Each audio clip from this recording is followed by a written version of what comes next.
The Bridge of 1,000 Lanterns narration script. After the storm, the coastal village woke to broken boats, a snapped bridge, and silent radios. Zara and Omar promised their father they would try to help the town recover. In Nani's old fishing journal, they found a fragile map-marked lantern bridge, sketched with shells, stars, and a path curling from the cliffs into the wild forest. They packed bread, water, a coil of rope, and Nani's compass. Father tied red cloths on their wrists and said, "Bravery is careful, not careless. Come home safe." The forest greeted them with wet leaves and bright birds. A thorny vine trapped a small heron, and together they cut it free, whispering, "Fly, little friend." A shimmer crossed the heron's wings. It circled once, then dropped a silver feather at Zara's feet. The compass needle spinning and settling toward the canyon. They reached a rainbow waterfall roaring into mist. Behind the curtain was a narrow ledge, glowing moss on the walls and tiny fish that flashed like blue lanterns. A cavern of crystal opened ahead.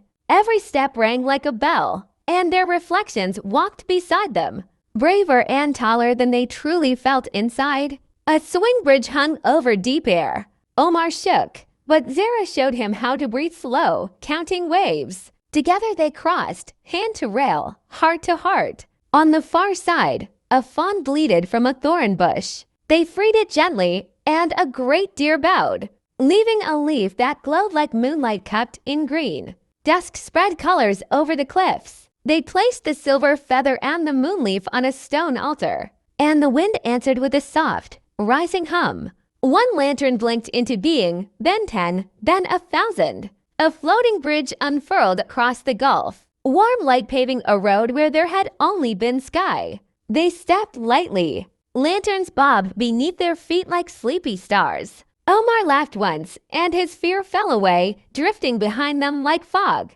At the far pillar, an ancient bell waited. They rang it 3 times, and the sound rolled across sea and roofs, waking windows and hopeful voices. The bell gifted a captain's lantern, bright as noon. Its handle fit Zara's palm as if it had always known her. "Carry this home," the wind seemed to say. The path back ran quicker. The forest felt like a friend now, leaves clapping softly. Even the waterfall bowed, its rainbow bending low in blessing. At the ruined bridge, villagers gathered. Zara raised the captain's lantern, and lines of little lights leapt from it, stitching a safe crossing of gentle glow. Food and medicine finally crossed. Father hugged them hard, eyes wet. "Bravery is helping when it counts," he said, and the whole village cheered together. That night the harbor shone with 1,000 lamps. Zara and Omar set one last light for Nani, whispering thanks, while the sea breathed calm and bright again.